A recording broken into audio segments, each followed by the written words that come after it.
मीरपुर नाम के शहर में तेजस अपनी पत्नी नीरू के साथ रहता था। पति पत्नी दोनों ही नौकरी करते थे। एक दिन तेजस गांव अपनी माँ के पास फोन करता है। हेलो, प्रणाम माँ। जीते रहो माँ, तुम दादी बनने वाली हो। अरे वाह, ठीक है बेटा, मैं कल ही आती हूँ।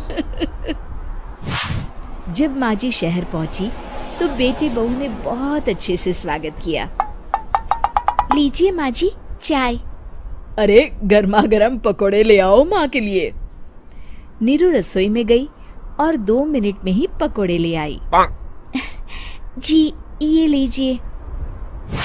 बहू जादू से बनाए हैं क्या? अभी तो रसोई में गई थी। यम्मी। माँ जी, शीला रसोई में पकोड़े तल रही है, मैं बस लेकर आई। हे भगवान, मेरा धर्म भ्रष्ट कर दिया तूने। अब तो गंगा जल से शुद्धिकरण करना होगा। दूसरे दिन, माँ जी मैंने नाश्ता बना दिया है, ऑफिस जा रही हूँ। पर अभी तो घर का सारा काम पड़ा है। शीला आती ही होगी, झाड़ू पोछा बर्तन कपड़े वो सब कर लेगी। हमारे जमाने में घर का सारा काम हम ही करते थे। जी माँ जी, आप बहुत होशियार हैं, मैं घर ऑफिस दोनों नहीं संभाल पाती। तो जरूरत क्या है घर से बाहर जाकर चाकरी करने की? वैसे भी घर का काम खुद करने से घर में बरकत आती है, समझी? पर माँ जी। पर वर कुछ नहीं, इस महीने की पगार मिले फिर ऑफिस बंद है। हाँ। रात को नीरू तेजस से कहती है, सुनिए जी, माँ जी बोल रही थी कि मैं नौकरी छोड़ दूं। वैसे ठीक ही तो है, अभी तुम्हें आराम की जरूरत है। फिर भी आराम कहाँ, शीला को छुड़ाने के लिए बोल रही थी। तो अब 24 घंटे में इतना काम तो कर ही सकती हो। पर जॉब पसंद है मुझे, घर पर मन नहीं लगेगा। अगले दिन जब दोनों ऑफिस के लिए निकल रहे थे, मेरी तो कोई कीमत ही नहीं है इस घर में।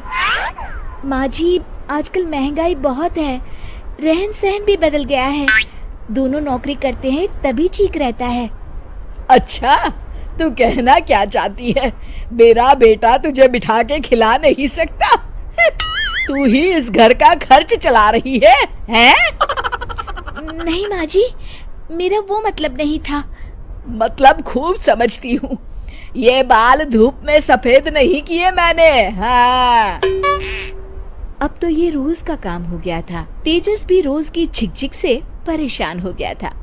एक दिन उसने कहा, नीरू, वैसे भी तुम्हें मैटरनिटी लीव मिलने वाली है, तो अभी से ही छुट्टी ले लो।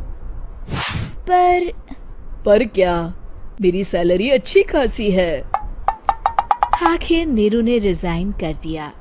जब बच्चा हुआ तो घर में सब बहुत खुश हुए। कुछ दिनों बाद तेजस फाइल देख रहा था। क्या हुआ तेजस, कुछ परेशान लग रहे हो? हाँ, वो हमारी जितनी सेविंग्स थी वो तो हॉस्पिटल में और छठी के फंक्शन में खत्म हो गई है नीरू। और अभी वैसे मंदी चल रही है तो मैं बोल रही थी कल मुन्ना को हेपेटाइटिस का टीका लगवाना है। नीरू, क्या पोस्टपोन नहीं कर सकते? नहीं जी, बिल्कुल नहीं। अब तेजस को समझ में आ रहा था कि उससे गलती हुई है। पैसों की कमी का असर घर के माहौल पर भी पड़ रहा था। अगले दिन, बेटा मेरा चश्मा और ये दवाइयाँ ले आना, पर्चा देते हुए माँ जी ने कहा। जी। तेजस, मुन्ना के लिए दूध का डिब्बा और डायपर भी ले आना, और ये किराने के सामान की लिस्ट है, इसे भी लाना है। तेजस गुस्से में लिस्ट मरोड़कर फेंकता है और चिल्लाता है, पैसे क्या पेड़ पर उगते हैं? ये ले आना, वो ले आना। अरे पर ये जरूरत का सामान ही है। वो गुस्से में बिना कुछ कहे ऑफिस चला गया। अरे लंच तो ले जाइए।